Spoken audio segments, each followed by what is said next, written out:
I'm Justin Young, and he is Josh Tech, and this is the Big East National Signing Day early look at the entire class. And Josh, it's interesting.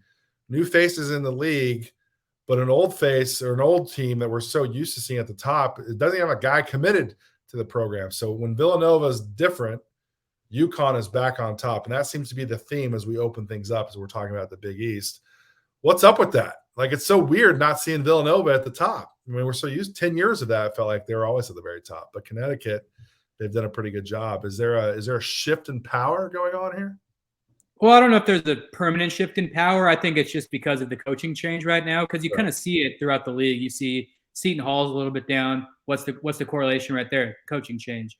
But, UConn kind of didn't waste any time. They took advantage of, Villanova being quote unquote down, which is not going to last for very long. But, UConn was able to kind of establish themselves at the top of this, recruiting class. Yeah, no question about it. Villanova's not going anywhere. I want to be very, very clear. Kyle Neptune's going to always have players that he's going to be able to get there to come. Certainly, if you're keeping an eye on Villanova this year, you better watch Cam Whitmore. I know he got hurt a little bit, but I think he's one of the best pro prospects and certainly a guy that's going to open up some doors for other players. And I think Connecticut's hoping the same thing for a guy like Stephon Castle, our number one player coming into the league, a guy that we know very, very well, that we're very familiar with down the Atlanta area. If you're a Huskies fan, if you already haven't read up on him or seen videos, Josh, introduce us to what Mr. Castle is going to be in Storrs, Connecticut. Well, we've seen Dan Hurley at UConn succeed with guys kind of cut from that same mold as Stephon Castle. Yeah. When I think of his best teams at UConn, I think of having a guy like James Bouknight, who's a big guard who can go out there and just get you a bucket, right? And that's what I think of, when I think of Stephon Castle right away. So he's going to be able to go out there and just go and get Dan Hurley a bucket when he needs one. But long term, I think Stephon Castle has a higher upside defensively. I think by the time he's a sophomore, he can be an all-league kind of guy in that regard. Do you think he can be an all-league guy right away as a freshman? Yeah, I don't see why not. I mean, he has all the tools in place to do that. Yeah, a guy that we have on our radar as an All-American and all the All-American teams we vote on, certainly a guy that we like a lot. We've got him at number 19 overall in the class of 2023, so certainly a big score. Let's talk about the depth overall, though, with this class. We know that they're going to add some size, and they've added some positional size as well. Yeah, for sure. So they got 2 6'7" wings out there. Right now in basketball, the trend is trending towards wings and wings with size. And UConn's got 2 of those. And then down low, they got Yusuf Singare. He's big 7-footer. If you look at him, you'd be like, oh, that's a Big East big. Like, he just looks like that physical kind of bruiser. And if you look at their roster right now, they have a ton of bigs. Like, they are loaded in the front court. So I think the Singare, his signing is just like adding to that, and it's stacking upon the bigs they already have, which means they're going to be, a front court heavy team for years to come. I really like Jalen Stewart out of Seattle. I think he's going to be a really good sleeper. Interesting to see the Seattle to Big East connection. I love it. I'm here for it. 5-man class for the Huskies: Solomon Ball, Jalen Stewart, Jaden Ross, and of course the big fella Singare that we talked about are also going to be coming in with Stephon Castle. The number one team in the Big East, which is not a big surprise. Keeping up with this theme, though, of new faces. Sean Miller's back at Xavier after his time in Arizona, and Xavier hasn't missed a beat. I don't think that Xavier ever misses a beat, whether it's Thad Matta, whether it's Sean Miller, whether it's, whoever the coach is going to be, right? It's always going to be, they're always going to be in contention for some high-level players, and this year's class is no different. Right. This is the anti-Villanova in the sense that, like, Xavier didn't miss a beat at all. Yeah. Like, I see. Yeah. This is a Xavier class. Like, and it's not, holdovers from, the previous regime. This is all Sean Miller guys. He went out there and just recruited the typical Xavier class. It's like a top 25-ish kind of class. And it's got guys, at multiple positions. And I think he just did a great job. I really like Trey Green. I've watched him recently out at the Border League in Las Vegas. Trey Green, North Carolina native, went out to prolific prep, like a sub 6-foot guard, but an absolute just great control of the game. Really well versed in high level competition. I think he's the perfect type of guy for Sean Miller, no doubt about it. It will be interesting to see with Sean Miller there, like an old face and a new, back to an old position that he used to have. The Big East has changed, and I'm curious to see too, does Sean Miller tap into a lot of those players that he was able to recruit in like the the recruiting lines he was able to set up in like California and like some of these prep schools like AZ Compass Prep. I know he didn't land any of those players, but like, does that continue on for him now that he moves out to Xavier?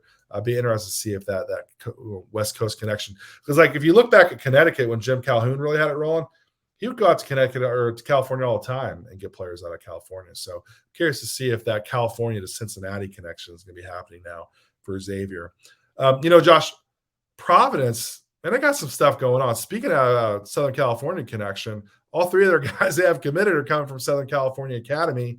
And to me, the guy two guys, not all of them are from Southern California. Garway DeWall, let's start with him, okay? He's one of the best defensive guys. We saw him a ton playing on our circuit with, in partnership with NY.LA.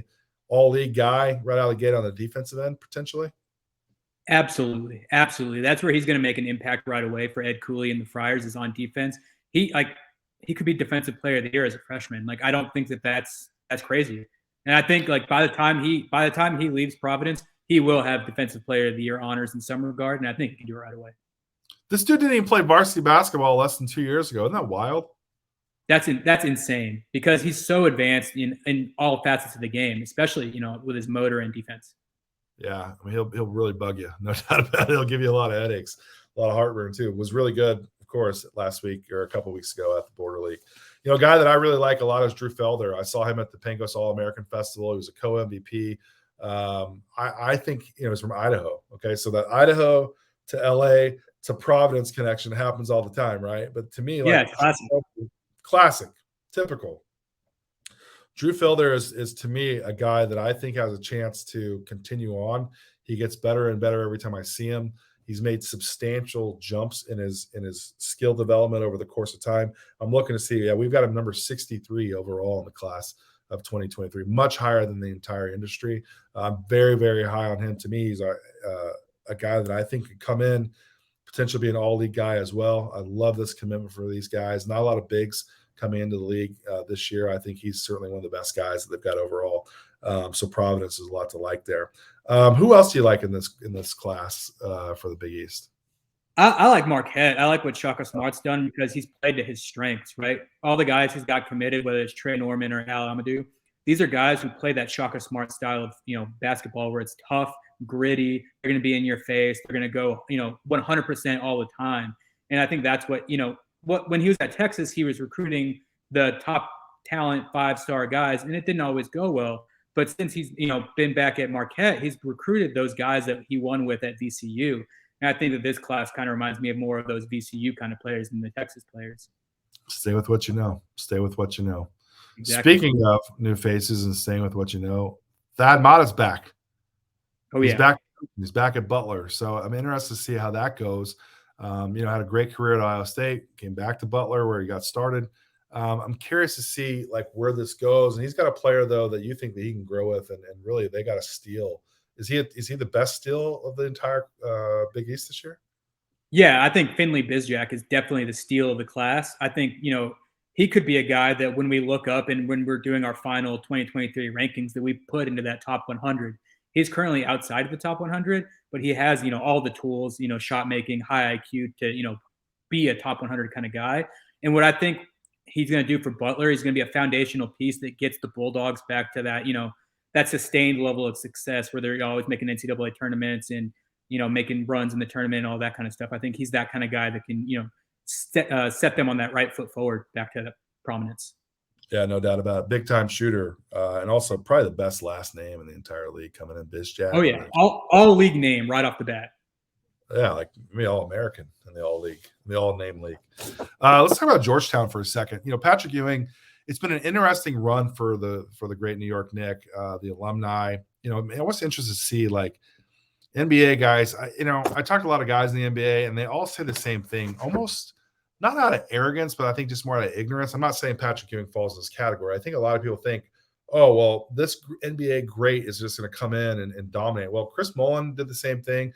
Man, it was a tough transition. We saw like not a lot of success for St. John's when he was there. Patrick Ewing, I think the Georgetown fans were like, okay, bro, like when is this going to happen, right? I mean, all-time great, an all-time good dude. And like Marvell Allen, no doubt about it. Really nice commitment for those guys, a guy that can score a ton of points out of Florida. But how much calendar does he have left, and how much more patience do you think the Hoya fans have with Mr. Patrick Ewing? Well, he's obviously going to get a longer leash than most people, right? I mean, he's Sure. Patrick Yeah, Ewing. that's He's fair. the Georgetown legend.